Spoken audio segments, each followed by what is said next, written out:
Boa noite. Hoje eu vou falar para vocês a segunda palavra da série que chama Ele Venceu. E quem venceu? Jesus. A gente fala todo culto que Ele é a razão de estarmos aqui. Ele é a razão de não estarmos debaixo de condenação. Ele é a razão de nós buscarmos todo dia em adoração a presença de Deus. E a primeira palavra, o Ramon falou que ele venceu a tentação, por isso podemos vencer também as nossas tentações. Na palavra de hoje eu vou falar que ele venceu a religiosidade. Quando essa palavra religiosidade é dita, já alguns, se mexem na cadeira de raiva. Você já lembra daquele religioso que passou pela sua vida, que te deixou marcas? Ou você já lembra daquela situação que uma pessoa não representou bem a igreja e já foi odiada lá fora? Você já pensa tantas coisas.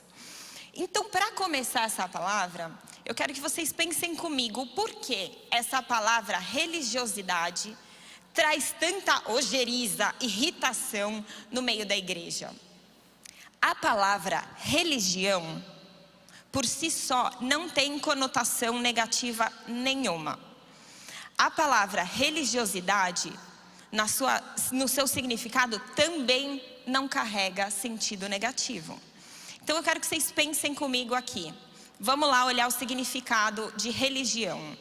Religião é a crença na existência de um poder ou princípio superior, ou seja, um Deus, um espírito sobrenatural do qual depende o destino do ser humano e ao qual se deve respeito e obediência. Bom, todos nós temos uma religião, certo? A palavra religião, ela está atrelada à fé nesse Deus. Também fala sobre uma postura intelectual e moral que resulta dessa crença. Todos nós também temos religião, certo? Uma postura, a partir do momento que você tem fé em algo, você vive de acordo, pelo menos muda alguma coisa na sua vivência a partir dessa fé. E isso não acontece só na fé cristã, acontece em qualquer fé. Toda fé gera uma religião. Também diz que é um sistema de doutrinas, crenças e práticas rituais. Bom, todos nós temos religião. Afinal, você está aqui, sentado em cadeiras, virado para um palco, que canta uma música, trouxe um dinheiro. Existem rituais que acontecem na nossa reunião que são considerados religião.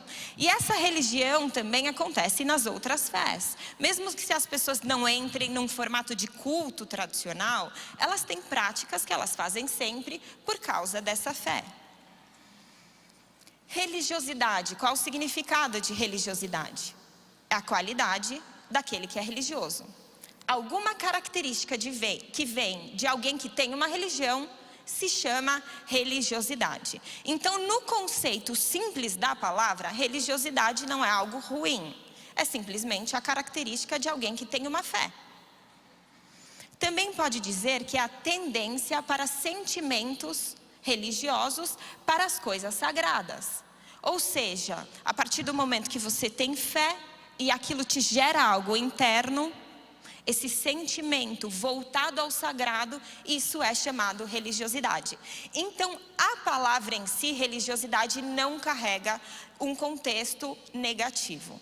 Porém, por que odiamos tanto a religiosidade?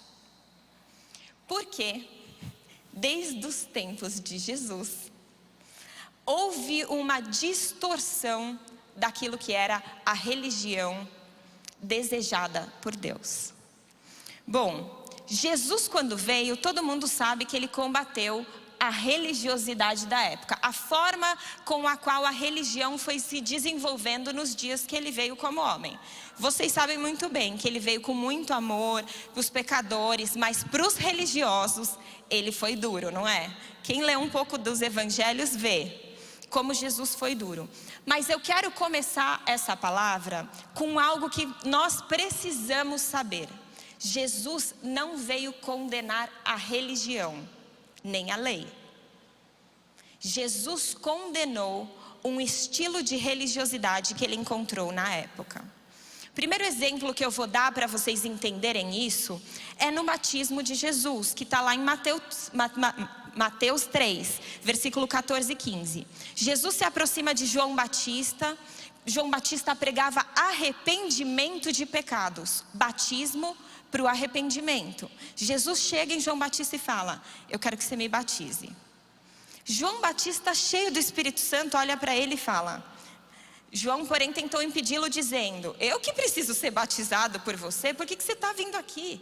Ele sabia que espiritualmente Jesus não viveria um batismo para o arrependimento de pecados, afinal ele não tinha pecado. Mas Jesus respondeu: deixe assim por enquanto, convém que assim façamos, para cumprir toda a justiça. Aqui quando ele diz justiça, ele fala a prática da justiça, a prática do que é justo, do que é reto. Ele não precisava do batismo de arrependimento, porém, ele queria deixar claro que ele não estava lá condenando a religião dada por Deus, ou ritos espirituais. Então, ele mesmo foi batizado.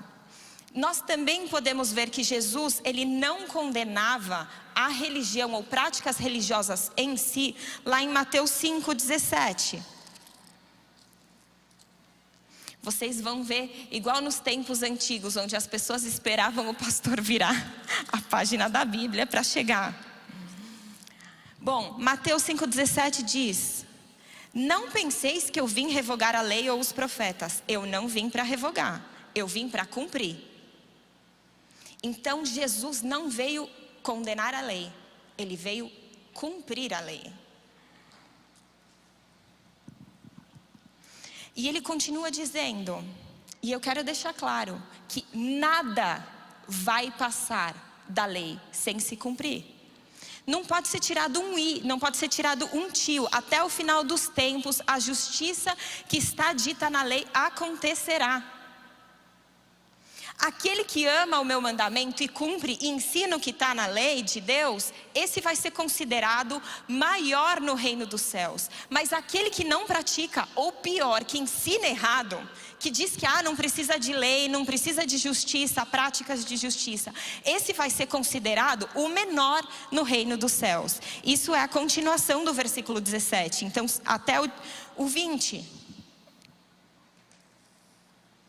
E aí ele diz um versículo que foi muito forte no meu coração, quando eu estava estudando a respeito da religiosidade.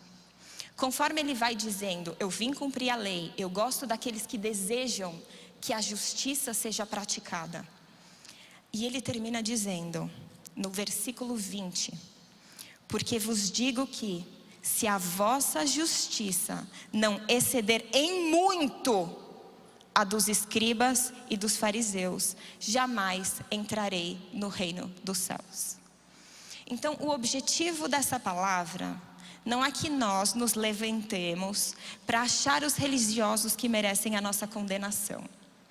Essa palavra, ela tem um objetivo, que nós consigamos exceder em muito a justiça que foi feita pelos escribas e pelos fariseus. Que difícil, né? Eles eram bem religiosos. Mas a gente vai ver aqui que eles se enganaram. E a religião verdadeira não foi praticada, mas religiões falsas. Jesus, quando fala com esses escribas fariseus, vamos pensar quem eles eram. Eles eram líderes religiosos. Os fariseus faziam parte do grupo mais numeroso.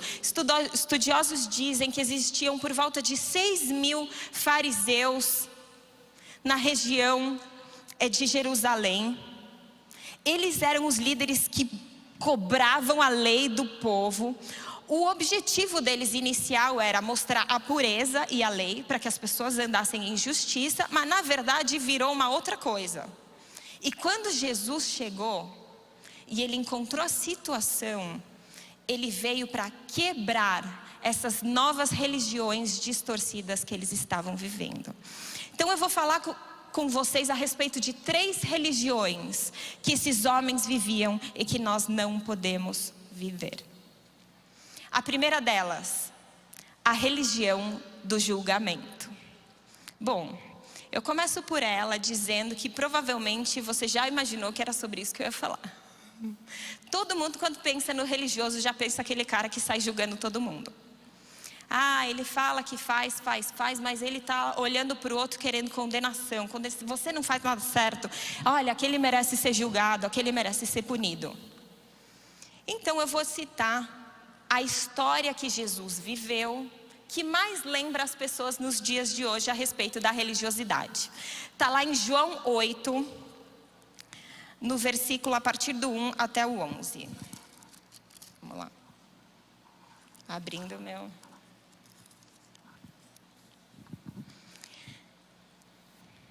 Bom, os escribas e os fariseus trouxeram uma mulher adúltera na presença de Jesus.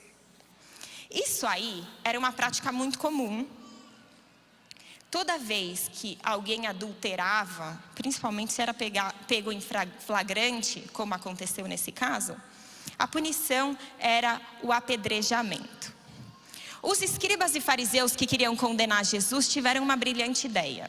A gente vai fazer o seguinte: ele não fala tanto que ama os pecadores, que veio perdoar todo mundo. A gente vai trazer uma mulher adúltera e vai dizer o seguinte: mestre, a lei de Moisés diz que uma mulher, quando é pega em adultério como essa mulher, ela deve morrer por apedrejamento. O que você diz a respeito disso?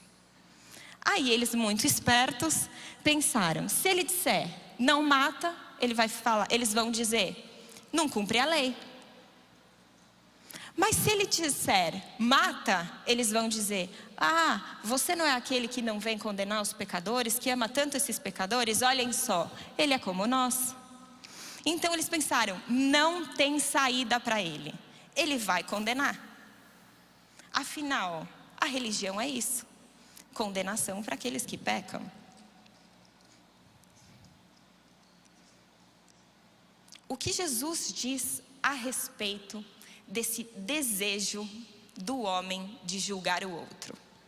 Lá em Mateus 7, de 1 a 5 diz: não julgueis para que não sejais julgados, porque com o juízo com que julgardes sereis julgados, e com a medida que tiveres medido vos hão de medir a vós. Ou seja, assim como você trata o outro julgando, você também vai ser julgado.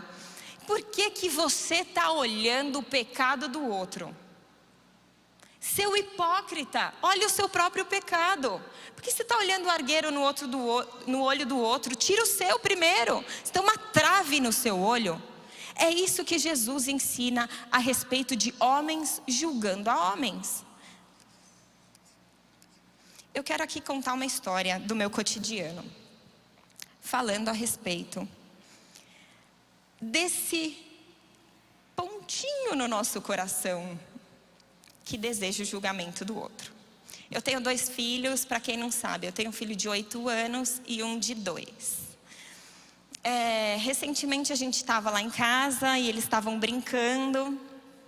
E aí o Enzo estava fazendo uma coisa, o John outra. Eles nem estavam brincando um com o outro. E aí o John começou a me desobedecer. Começou a mexer na televisão, jogar coisa na televisão e eu falando que ele não podia. Quando ele me desobedeceu, eu peguei então, falei dura com ele e comecei a levá-lo para o banheiro para a gente ter aquela conversa no banheiro. Por quê? Porque eu não gosto de realmente discipliná-lo ou dar uma repreensão maior na frente do irmão. Então eu saí e a hora que eu estou saindo com ele, de relance eu olhei para o Enzo. E ele não sorriu. Mas mãe é mãe. Eu reparei uma certa satisfação enquanto eu levava o Johnny para o banheiro. Aí fui lá para o banheiro, conversei com o Johnny e tudo, e voltei e falei: Enzo, eu quero falar com você. Oi, mãe. O que eu não fiz nada dessa vez, estou aqui quieto no meu canto. Dessa vez foi só ele. Falei: não, vamos conversar, não é nada, vamos lá no quarto conversar. Aí eu falei: a hora que eu estava levando o Johnny para o banheiro, eu olhei para você e eu tive a impressão de que você estava feliz porque ele seria corrigido. Aí ele arregalou o olho assim. Aí ele: não sei. Falei: você se sentiu feliz porque ele ia receber punição? Aí ele: tá bom, vai. Senti. Aí a gente conversou a respeito disso. Enquanto eu conversava a respeito disso, eu pensei, o Enzo é uma das crianças mais puras que eu conheço. Ele é realmente puro, doce. E eu percebi o como eu também já vivi situações assim. Dentro da nossa humanidade, vamos ser bem sinceros. Quantas vezes você já não ficou felizinho que outra pessoa ia receber uma correção?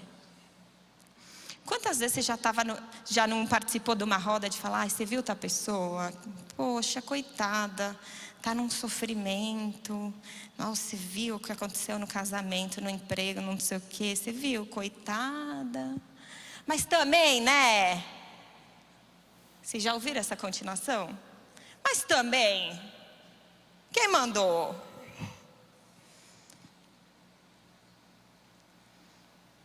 O final da história da mulher adúltera é o seguinte. Jesus olhou para aqueles homens que estavam querendo pregar uma peça e começou a desconstruir uma religião do julgamento. Ele olhou para aqueles homens e disse: quem não tiver pecado, que atire a primeira pedra.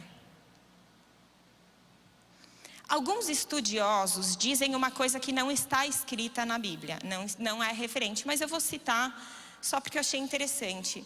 Na cultura, alguns dizem que Jesus estava escrevendo no chão e o que ele escrevia eram pecados. E aqueles homens leram aquilo e reconheceram os próprios pecados. Isso não está escrito na Bíblia, mas independente disso, quando Jesus diz, quem não tiver pecado, atire a primeira pedra, todos sabiam os pecados que carregavam dentro de si. Eles foram saindo um a um, e Jesus continuou lá. Jesus olhou para a mulher e disse para ela o seguinte: mulher, onde estão os homens que estavam aqui para te condenar? Cadê eles? Não sobrou nenhum? Ela disse, não sobrou nenhum. Ele disse, ninguém te condenou? Eu tampouco te condeno. Vai e não peca mais. Jesus desconstrói uma religião do julgamento com algo sobrenatural. O único que era justo para julgá-la não a condenou. Jesus veio numa época onde a religião estava muito baseado na prática da lei, na prática da lei, da prática da lei. E ele chegou e disse, eu não condeno aqueles que quebram a lei, mas eu vim para salvá-los. Jesus venceu uma religião de julgamento, quando ele, sendo capaz de julgar e condenar, escolheu salvar. A segunda religião que Jesus venceu foi a religião da vaidade. Vaidade, uma marca dos fariseus e dos escribas. Mas eu vou te dizer uma coisa, vaidade, uma marca do ser humano. Salomão, quando fala em Eclesiastes sobre vaidade, querido, você não escapa, porque ele diz que tudo é vaidade. Quando você fala, Deus, eu acho que eu estou ficando humilde agora, ele fala, é vaidade essa fala sua aí. É tudo vaidade. Salomão que diz que a gente tem que buscar sabedoria. Ele diz, sabedoria também é vaidade às vezes, tudo é vaidade. Cuidado com o seu coração, porque o coração do homem por si só é muito vaidoso. Então eu não quero chegar nesse ponto para vocês falarem, olha lá os fariseus vaidosos, mas eu não. Então já se coloque na posição, eu me coloco na posição daquele que tem que lutar contra a religião da vaidade. Aí imagina eu, preparando a palavra, né? Vou pregar, já faz um tempo que eu não prego. Aí lá o Espírito Santo me fala, vaidade, Senhor, tira a vaidade de mim, eu só quero lá subir, ser usada pelo Espírito Santo, não importa, nada importa, se eu gaguejar, estou cansada, não dormir. Nossa, que seja a sua voz, né? Não, mas bem que eles podiam achar que é bom a pregação. Ai, assim, né? Quando eu terminar, espero que eles gostem. Ai, espero que alguém se salve, né? Porque assim, dá um brilho na pregação. Será que alguém vai chorar? Tô brincando, chorar eu não pensei. Mas a verdade é que Lutar contra a vaidade precisa ser um caminho traçado todos os dias. E Jesus, quando ele veio, ele mostrou, abriu, escancarou as vaidades do coração. Em Mateus 23, versículo 5, fala a respeito dos escribas e dos fariseus. E ele diz o seguinte deles: eles praticam, porém, todas as suas obras com o fim de serem vistos pelos homens. Ah, como eles amam o primeiro lugar dos banquetes, as primeiras cadeiras da sinagoga, a saudação na praça, o serem chamados mestres pelos homens. Eles eram líderes, eles amavam a posição de liderança e tudo que vem. Ai, parabéns, ai, mestre, nossa, como você é maravilhoso. E eles adoravam essa posição, estar em primeiro lugar, receber toda aquela glória. Assim eram os fariseus e os escribas. Jesus, quando ensinava ao povo que ia lá para ouvir e o chamava de mestre, ele deu uma aula de como eles deveriam agir e de como eles deveriam ser. Lá em Mateus, no capítulo 6, ele fala: guardai-vos de exercer a vossa justiça diante dos homens, com o fim de serdes vistos por eles. Doutra sorte, não tereis galardão junto de vosso Pai Celeste. Agora vamos ter uma conversa aqui entre cristãos.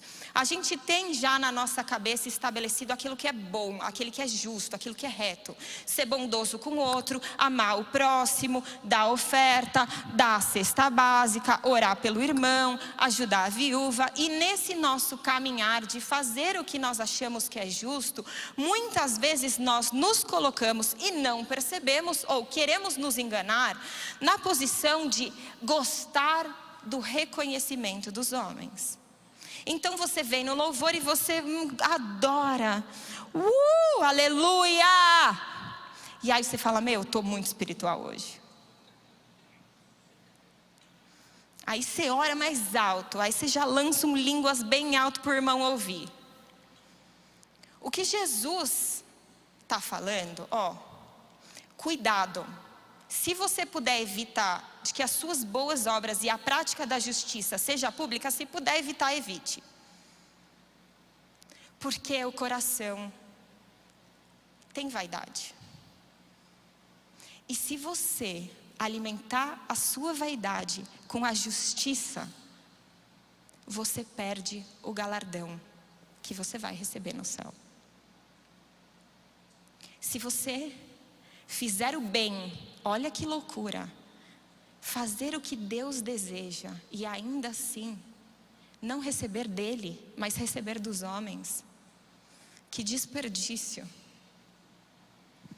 E ele começa dizendo: eu vou te dizer de forma mais prática, se você for dar esmola, faz em secreto e não conta para ninguém. Testemunhar é uma bênção, mas cuidado quando você testemunha demais para inflar o seu ego. Se você faz o bem, ajuda alguém necessitado, se puder não conte para ninguém. Você só vai contar se Deus for muito específico e mandar você testemunhar com algum objetivo. Mas guarde para você o fazer o bem aos necessitados.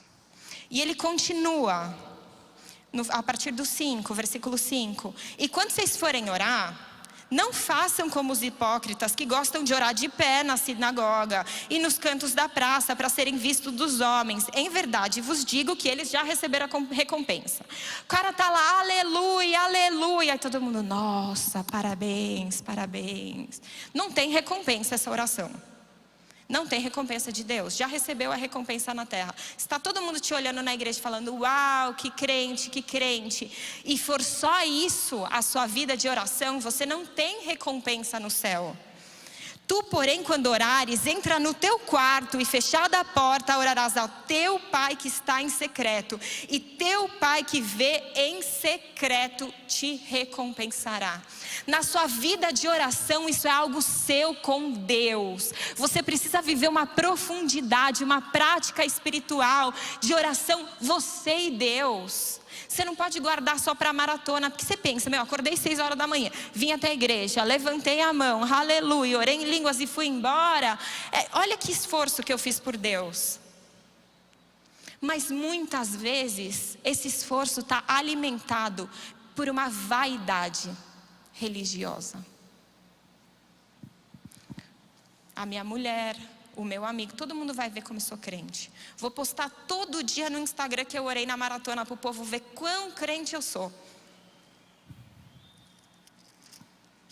A partir do versículo 16 ele continua: quando jejuardes, não vos mostrei fracos, sofredores, como os hipócritas. Não, hipócrita esse fariseu, está lá fazendo jejum sentado na praça.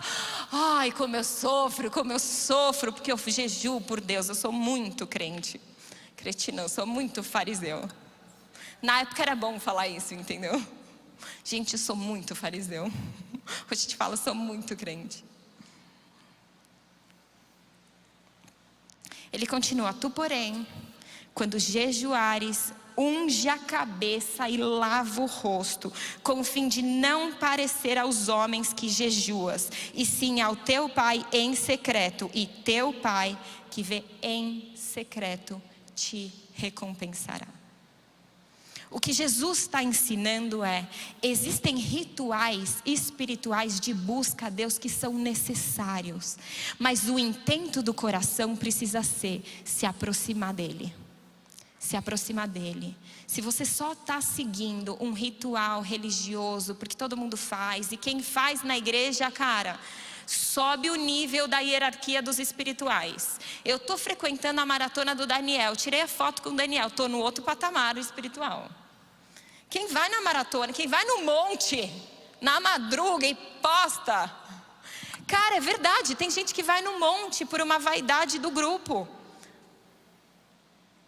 Quem é essa pessoa? Pensa nessa pessoa.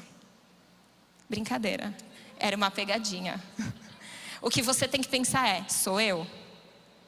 Vocês só podem pensar, sou eu? Eu sou essa pessoa, não pense em mais ninguém. A gente já falou da religião do julgamento. Você tem que pensar, eu sou?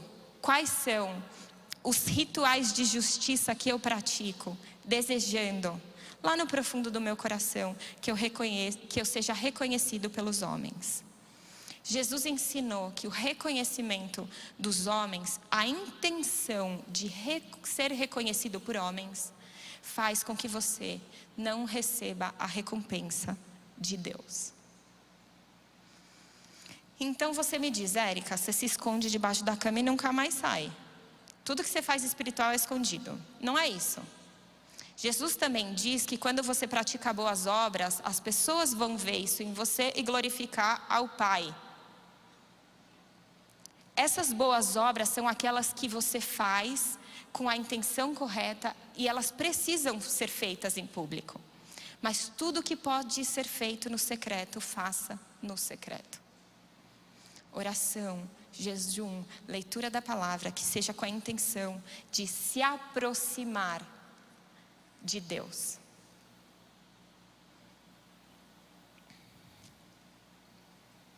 Mateus 23, 12.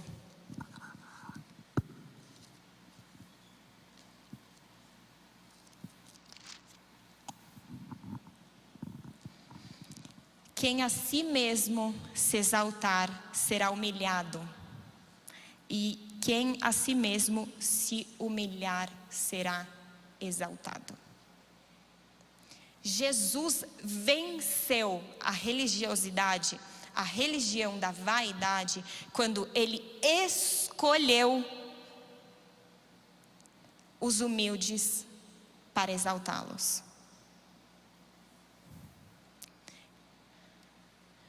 Quando Ele escolheu os pecadores para torná-los filhos de Deus.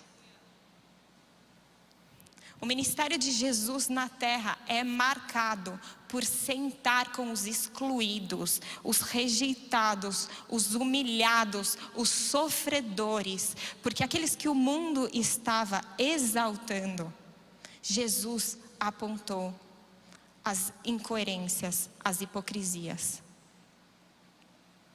Todos tiveram a oportunidade do perdão.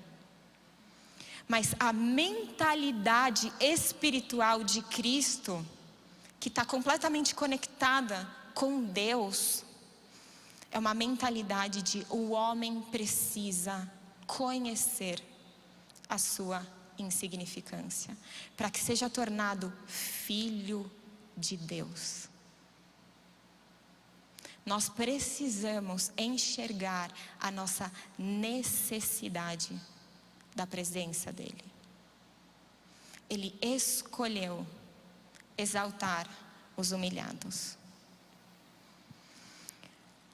A terceira religião que eu quero citar, e aqui eu quero dizer que ela engloba as outras duas religiões, e é o ponto mais crucial para o entendimento do que Cristo desejou proclamar e ensinar quando ele estava na terra. Jesus venceu a religião de fachada. Essa última hipocrisia que eu quero citar, e aqui eu quero fazer um adendo dizendo que quando ele vai condenar práticas religiosas falsas que não agradavam a Deus, ele chamava esses religiosos de hipócritas. Hipocrisia significa falsidade, algo que você tenta plantar no exterior, porém o interior contém algo completamente diferente. Aqui eu quero que vocês se atentem ao capítulo 13 de Mateus, que eu já citei alguns versículos, mas aqui eu vou citar mais. Se vocês puderem depois ler o livro de Mateus nessa semana, a gente pode enxergar muito bem como Jesus trouxe uma nova forma de praticar a religião, uma nova forma de ter práticas de justiça espirituais, de agradar a Deus, muito diferente daquilo que estava sendo vivido. E no capítulo 13, a gente pode ver muitas coisas. Eu vou começar pelo versículo 3 que diz: fazei e guardai, pois tudo quanto eles, os fariseus e os escribas, vos disseram, porém não os imiteis nas suas obras, porque dizem e não fazem. Se tem uma coisa que trouxe indignação para Jesus quando ele caminhou no meio dos religiosos da época, é que eles diziam e não faziam. Os escribas e fariseus, eles eram detentores do conhecimento da lei, das escrituras. E eles formataram uma nova religião, aparentemente correta. As pessoas eram completamente convencidas por aquilo que eles diziam. Todas aquelas leis que eles diziam que precisavam ser cumpridas. Eu não sei nem se vocês sabem, mas os fariseus, além da escritura dada por Deus, eles criaram centenas de novas leis que se tornaram práticas, tradições judaicas, mas que não estavam nas escrituras. E Jesus, quando ele vê aquilo, prestem atenção, ele não diz, não façam nada o que eles dizem, porque aí ele estaria condenando a própria lei de Deus. E como eu falei no começo, Jesus ele não vem para condenar a justiça escrita na Bíblia. Ele veio trazer uma revelação nova. Muitas pessoas saem da igreja, se tornam desigrejados, ou ficam de igreja em igreja, porque se sentem machucados por uma religião. Eles se sentem condenados por uma religião. Eu acredito que era assim que muitos judeus se sentiam na época. Porém, eles não tinham para onde sair. Uma vez judeu, para sempre judeu. E muitas pessoas, quando elas se sentem machucadas por essa condenação de pessoas, elas acham que o problema é a justiça de Deus. Mas é importante que a gente entenda e saiba ser uma igreja que mostra aquilo que Cristo revelou. A lei é maravilhosa. A justiça de Deus é maravilhosa. E é claro que eu vou chegar no ponto que, quando a gente olha só para a lei, a gente vê que a gente está bem condenado. Estava, né? Eu vou chegar nesse ponto. Mas Jesus, ele diz: faça o que eles falam, mas não imitem as ações deles, as obras, porque eles falam e não praticam. A partir do versículo 13 do capítulo 13, Jesus lista os 7 ou 8, cada um divide de forma diferente, teólogos diferentes, os 7 ais que ele fala para os fariseus. Sabe o que é ai? Ai de você. Pensa numa indignação, pensa numa tristeza, num incômodo. Ele sente que os fariseus, eles estão roubando a verdade daquele povo, do povo que é amado, do povo de Deus, que tem uma aliança com Deus. Eles estavam sendo roubados. E aí ele olha para os fariseus e fala: ai de vocês, seus hipócritas. E aqui eu não posso entrar profundamente em cada um desses ais, porque seria uma palavra só para isso. Mas ele começa dizendo: ai de vocês, escribas e fariseus hipócritas, porque vocês fecham o reino dos céus diante dos homens. Vocês não vão entrar e não deixam entrar os que estão, e não deixam entrar aqueles que entrariam. Eles estavam roubando a verdade. A religião da igreja não pode roubar a verdade. Nós éramos pecadores, dignos de condenação, mas nós precisamos pregar a graça de Cristo. Muitos têm saído sim, porque foram roubados da graça. E Jesus ainda diz nos dias de hoje: ai daqueles que estão roubando por meio de julgamento e condenação, quando ele diz que homem não pode julgar homem. Somente Deus julga. E mesmo ele podendo julgar, ele escolheu não condenar. Dentro da igreja precisa haver uma onda de graça tão forte que atrai os pecadores. Eles têm que correr para nós, porque não existe outro lugar onde ele possa receber tamanho amor. Aí você pensa: não, o mundo está amando o pecador. Vamos olhar a comunidade LGBT. Sim, a comunidade LGBT está amando os gays, mas eu vou te falar, nós temos uma capacidade de amar mais. E nós temos a capacidade de amar aqueles que não vão ser amados por ninguém. Os pedófilos, os adúlteros, os maldosos, os ladrões. Nós temos algo nas mãos baseado na verdade de Cristo, e nós não podemos roubar isso dos pecadores, porque nós estávamos nesse lugar de pecado. E ele continua dizendo: ai de vós, escribas e fariseus hipócritas, porque vocês devoram as casas das viúvas, fazendo orações longas. Os fariseus chegavam a orar 18 horas por dia, mas eles praticavam muitas vezes ações tão avarentas, tão focadas em dinheiro, que Jesus olhou, e ele que podia enxergar o intento do coração, diz: não adianta orar 18 horas. Se você tiver avareza, se você for movido pelo dinheiro, ai de você. Você está com uma religião de fachada. E ele continua: ai de vocês, guias cegos, que dizeis: ó, não pode jurar pelo santuário, mas pode jurar pelo ouro que está dentro. Ó, se você não jurar pelo templo, mas você jura pelo ouro que está lá dentro, aí valeu. Eles começaram a criar uma manipulação da lei para que houvesse na mente dele algum sentido. Na época todo mundo jurava por tudo. Ele fala: vocês são incoerentes. Vocês são cegos. Guias cegos. Quem jurar pelo altar, isso não é nada. Porém, quem jurar pela oferta que está sobre o altar, fica obrigado pelo que jurou. Olha o que eles diziam: Regras, regras, regras, regras, sem sentido.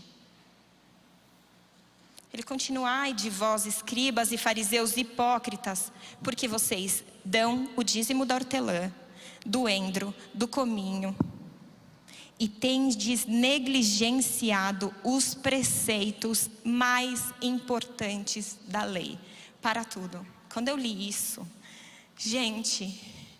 a gente tem na Bíblia o poder para saber o que Jesus pensa, o que Deus pensa. E aqui ele diz quais são os preceitos mais importantes da lei. Jesus, se eu não viver isso, quem sou eu? O que eu estou pregando? Qual a minha diferença para um fariseu? E ele diz que esses preceitos mais importantes são a justiça, a misericórdia e a fé.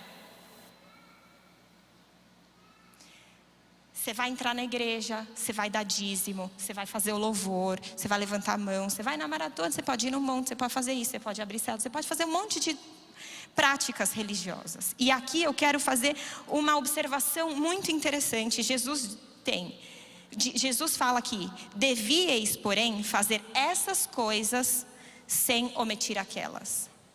Quando Jesus ele vem dizer que eles são hipócritas, religiosos de fachada, ele cita coisas que eles deveriam fazer, porém estavam abandonando os preceitos principais. Então entendam o que eu estou falando. Jesus diz hoje para nós, para mim, ele fala: venha na minha casa, se reúna com seus irmãos, entregue o seu dízimo, levante suas mãos em rendição, me adora quando você está aqui cantando um louvor. Vai na maratona de oração, que vai mudar a sua vida. Vá no monte, que você vai gerar em oração o que eu desejo para a sua vida. Faça essas coisas. Faça essas coisas. Mas não abandone aquelas que Ele mesmo, o Cristo, chamou de preceitos principais da lei. Preceitos mais importantes da lei: a justiça, a misericórdia e a fé.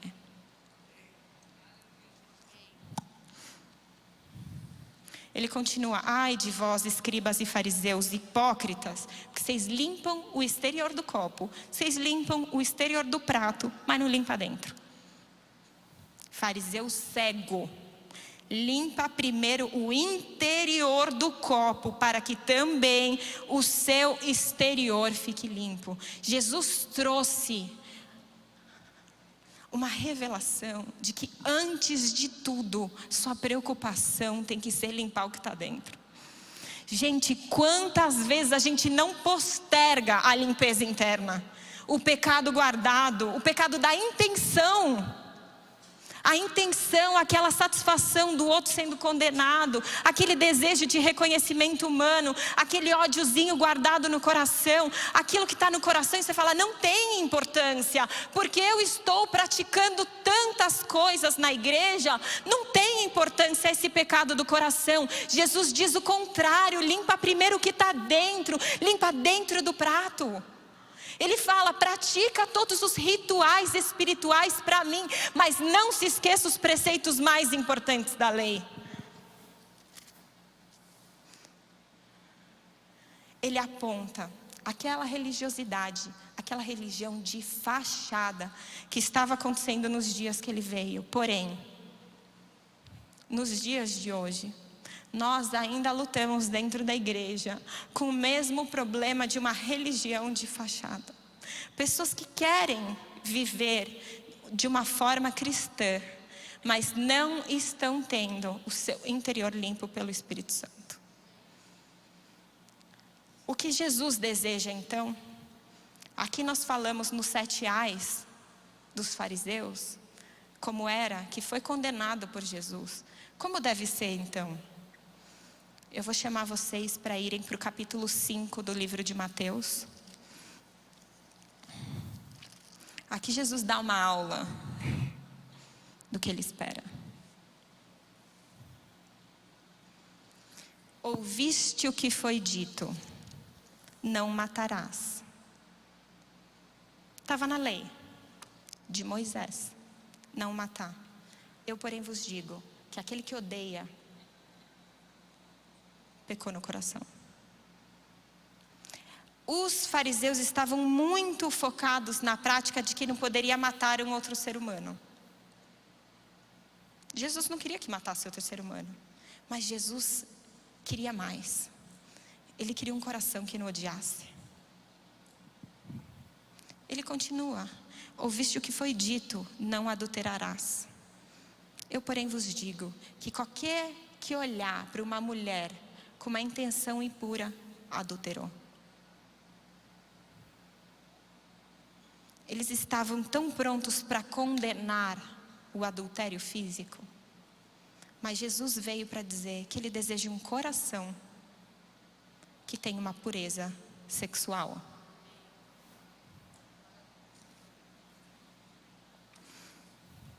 Também ouviste o que foi dito aos antigos: não jurarás em falso, mas cumprirás exatamente o que você jurou. Eu, porém, vos digo, não jura por nada, falou, cumpre. Um compromisso de palavra, um outro nível de religião. Ouviste o que foi dito: olho por olho, dente por dente. Aqui era uma prática bíblica de Deus que queria minimizar a vingança. Era o seguinte: se eu vou lá na sua casa e te dou uns tapas, você não pode vir me matar, você só pode me dar uns tapas. Era tipo assim, ó, você pode ir lá e fazer o que fizeram para você, mas você não pode fazer muito mais. Se foram lá e mataram os seus animais e foram embora, você vai lá e mata os animais dele. Você não pode ir lá e matar os filhos, é outro nível. Entendeu? Então você, olho por olho, dente por dente. Era essa a prática. Jesus, porém, disse: eu digo, qualquer um que ferir sua face na direita, vira o outro lado. Se alguém está muito no seu pé pedindo, putz, quer a túnica, dá a capa. Dá a túnica e dá a capa. Se alguém fala: você pode andar uma milha comigo? Você anda uma milha a mais. Você anda que te pediram e uma a mais. Dá a quem te pede e não voltes as costas ao que deseja que lhe empreste. Gente, Jesus elevou o nível da justiça. Se Ele diz que a gente tem que praticar mais do que os fariseus, Ele realmente significa o que Ele está dizendo. Ele continua: ouviste o que foi dito, amarás o teu próximo e odiarás o seu inimigo. Isso aqui não está na lei de Deus, tá bom? Deus nunca mandou falar que era para odiar o inimigo, mas isso estava na tradição judaica. Eu, porém, vos digo: amai os vossos inimigos e orai pelos que vos perseguem, para que vos torneis filhos do Pai Celeste, porque é isso que Deus faz. Deus faz o sol nascer para os bons e para os maus. Gente, amar amigo todo mundo faz. No cristianismo não é amar amigo, não é amar inimigo, é orar pelos que estão te perseguindo. E aqui eu vou falar uma coisa, gente: existia uma realidade no Velho Testamento que não é mais nossa. Assim como Jesus está dizendo, ouviste o que foi dito, existe uma mentalidade no Velho Testamento que não é mais nossa, que é uma mentalidade de querer ver o nosso adversário sofrendo. Jesus está dizendo aqui que mudou, virou uma chave. Antes era assim: ama o seu amigo, odeia o seu inimigo. Agora não, mudou. Entendeu? Então não vamos espiritualizar vingança, porque vingança é da carne. Tem gente que fala: olha, Deus está do meu lado, Ele é meu juiz. Aquela pessoa que vem atrás de mim, ela vai morrer, ela vai sofrer, ela vai perder o emprego. Olha, glória a Deus. Isso não vem do caráter de Cristo. O caráter de Cristo: a pessoa te perseguiu, não se preocupe, porque Deus é o seu juiz. Ele vai cuidar de você, não importa que te persigam. Se Ele quer te dar um trabalho, Ele vai te dar. Se Ele quer te abençoar, se Ele vai cuidar da sua família, ninguém pode impedir o que Deus vai fazer na sua vida. Agora você pode estender a graça para aqueles que te desejam o mal, porque você recebeu de graça o bem. Jesus elevou o nível. Ele chegou para condenar essa religião de fachada, essa religião dos fariseus que estavam pensando no fora e não no que é interior. E ele trouxe para um novo patamar. Mateus 5, assim, é para você ler e ajoelhar já falando misericórdia.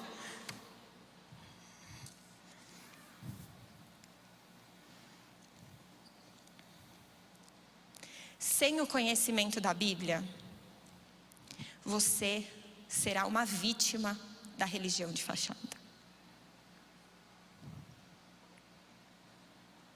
Sem o conhecimento da Bíblia, você vai ser uma vítima da religião de fachada.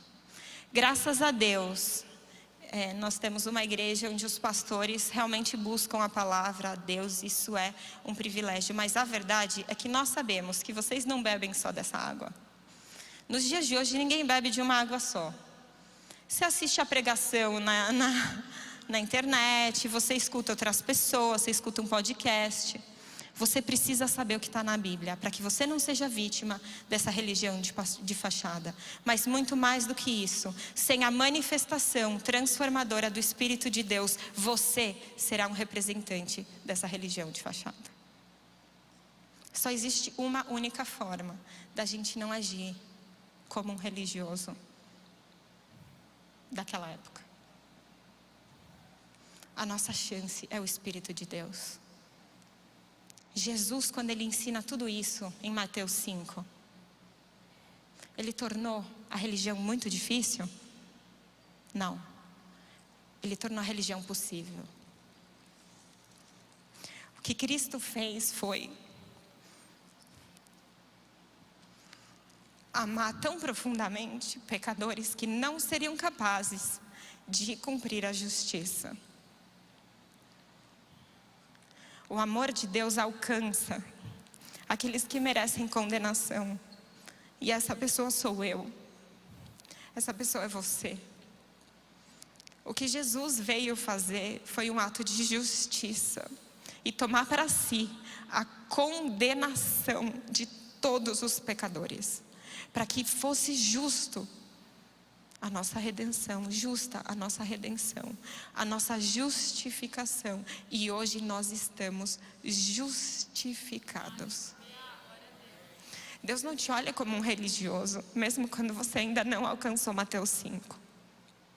Porém, Ele fez algo que possibilitou uma religião verdadeira, de coração. E essa possibilidade é o Espírito Santo de Deus. Porque quando ele estava para ir embora, depois que ele cumpriu a obra sacrificial da cruz, e os discípulos falam, e agora? Ele fala, vocês esperem aqui em Jerusalém, porque eu vou. Mas eu vou mandar aquele que vai estar com vocês todos os dias. E vocês receberão poder ao descer do céu, o Espírito Santo de Deus. E Ele possibilita uma religião, uma prática de justiça que excede a dos fariseus e dos escribas. A minha entrada e a sua entrada no reino de Deus foi aberta por meio de Jesus. Nós precisamos viver não mais na cegueira como eles vivem.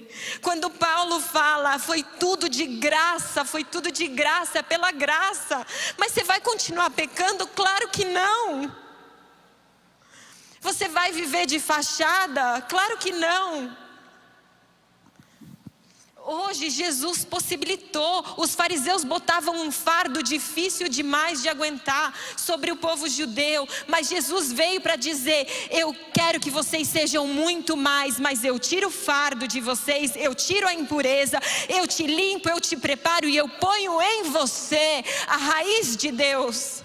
E com a raiz de Deus Ele nos possibilita que nós sejamos Jesus nesse mundo. Imagina uma igreja que se levantasse com força para não ser uma religião de fachada, mas aqueles que têm no coração muito mais. A gente não pode perder tempo com uma religião que ajuda, mas odeia.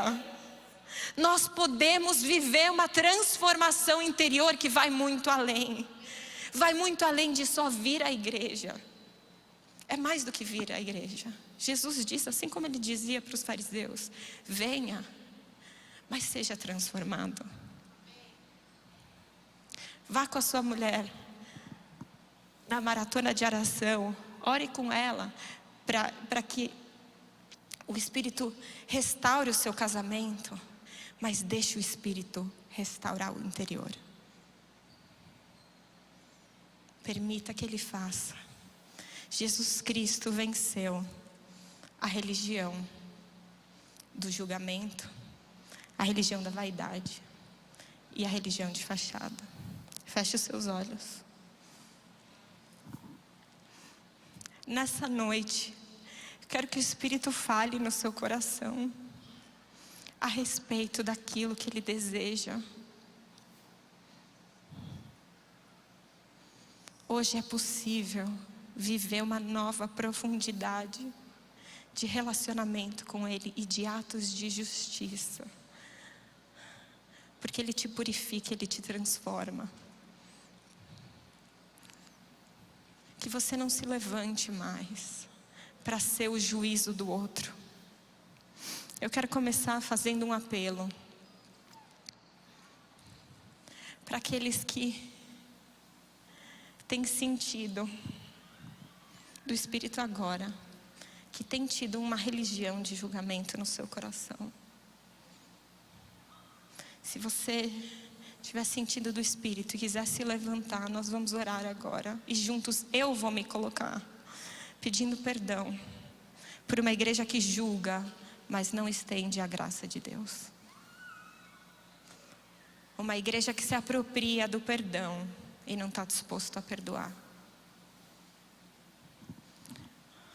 Uma igreja que tem medo de ser contaminada pelo pecado e não está disposta a ser a transformação desse mundo. Se alguém quiser se colocar e fazer uma oração comigo, pedindo perdão em nome da igreja pelos julgamentos que como igreja temos feito, não pelo Espírito, mas pelo desejo da punição alheia, peço que você fique de pé agora.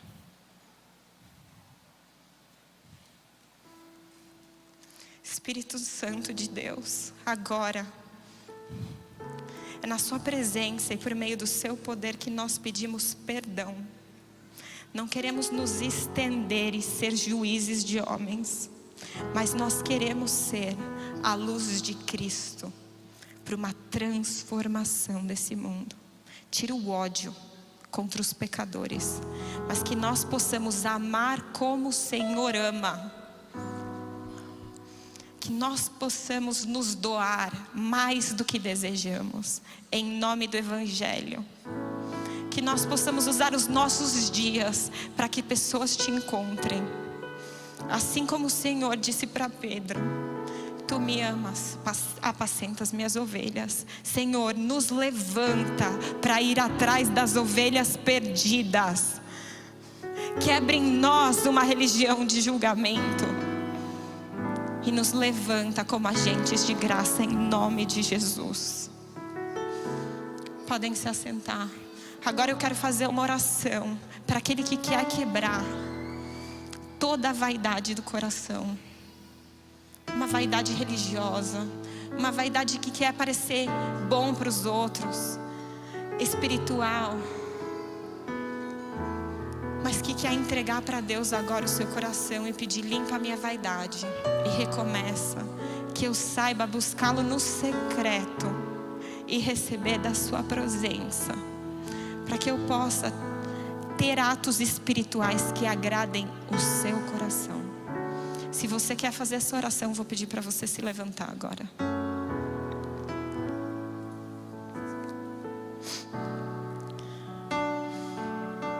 Espírito Santo de Deus, eu clamo o seu poder agora para tocar nos corações.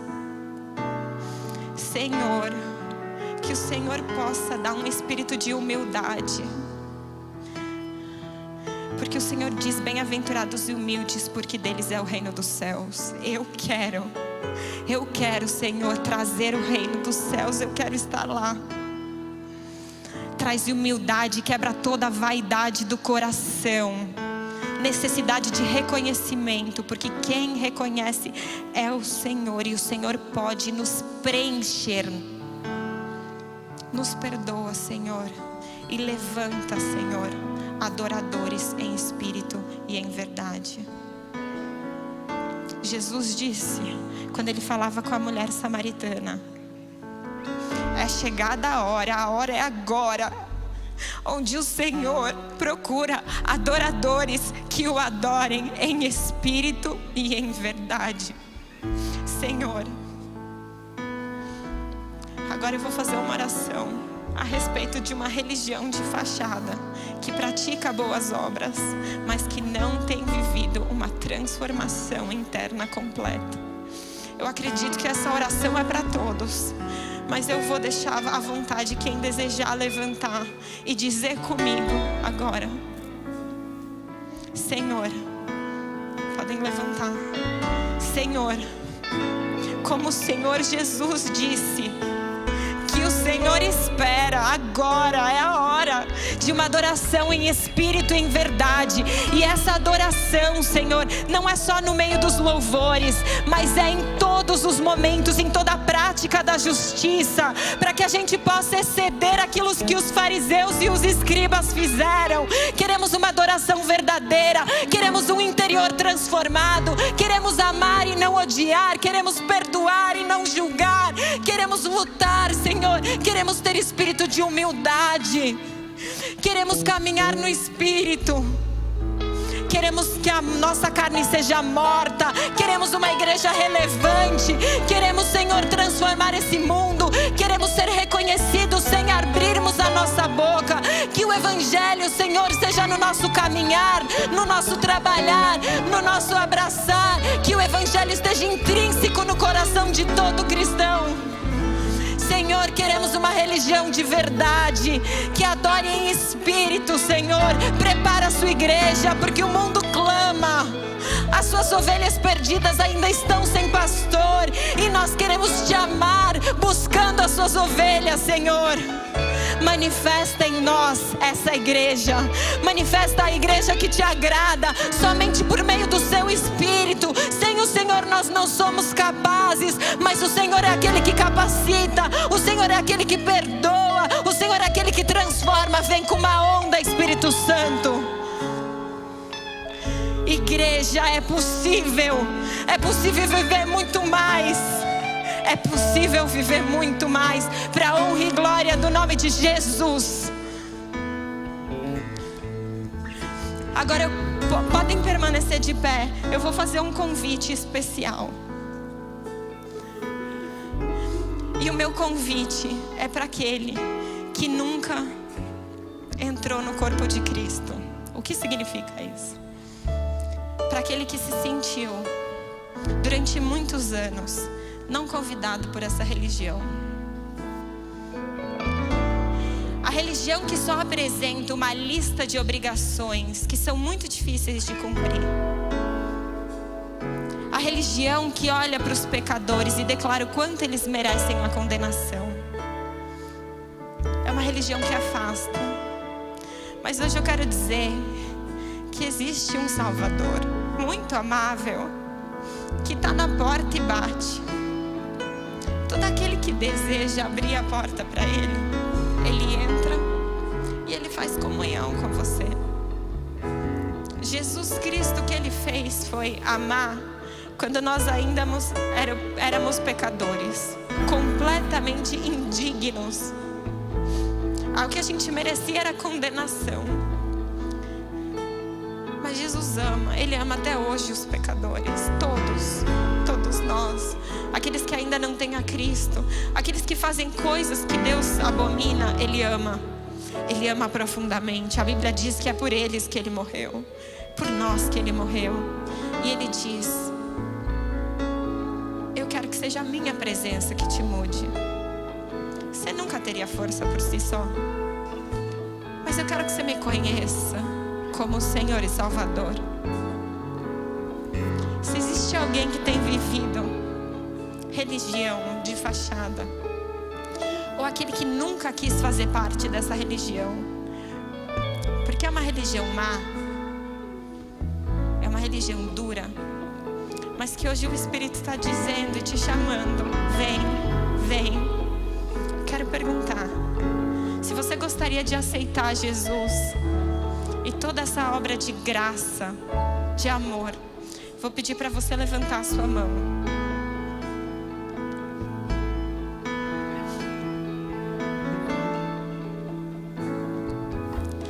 Tem alguém aqui que quer viver um relacionamento verdadeiro com Jesus e nunca viveu isso? Eu vou pedir mais uma vez. Se você desejar, levanta a sua mão que eu vou fazer uma oração com você. Glória a Deus pela sua vida. Jesus, obrigada por ser o nosso Senhor e o nosso Salvador. Obrigada porque sua obra na cruz é completa. Nós não precisamos fazer nada para estarmos na presença de Deus. Somente pelo seu amor. Somente pelo seu amor. Me toma. Seja o Senhor da minha vida. Me ensina o seu caminho. Eu quero viver a plenitude da sua salvação. Eu não quero viver uma religião de fachada, mas eu quero viver uma vida em espírito com o Senhor. Senhor, eu te agradeço pelas vidas que te aceitaram hoje, aqui na igreja, aquelas que estão na internet. Eu glorifico o seu nome, porque existem ovelhas ainda que estão ansiando pela sua presença. Espírito, nos usa para que o Evangelho, Senhor, seja proclamado, o Evangelho de graça, o Evangelho de verdade, de justiça. Nos usa, Jesus, em nome de Jesus. Agora é o momento que você vai ter para adorar a Deus e entregar, e se entregar, e deixar que o Espírito toque o que Ele quer fazer na sua vida de agora em diante, porque existe muito a ser transformado no nosso meio, na minha vida, para que a honra seja dEle, para que a glória seja dEle e para que a igreja seja aceitável na presença de Deus. Essa presença transforma. O nosso coração se enche de gratidão e de desejo, Senhor, de ser a justiça do Senhor para os outros, por meio do amor, da bondade, do fruto do Espírito. Nós desejamos te entregar uma adoração verdadeira, que seja como incenso suave, não um ritual somente, mas algo do coração de um homem que foi resgatado, de uma mulher que foi resgatada e que se sente extremamente grata, amada, e que deseja agradecer, amar esse pai de volta, e que esse amor seja no interior e que transborde para fora, que a pureza venha de ti e que seja transmitida também por nós nesse mundo. Toda a honra, toda a glória e todo louvor ao Salvador, que torna essa reunião importante, verdadeira e espiritual. Em nome de Jesus. Amém. Glória a Deus. Glória a Deus.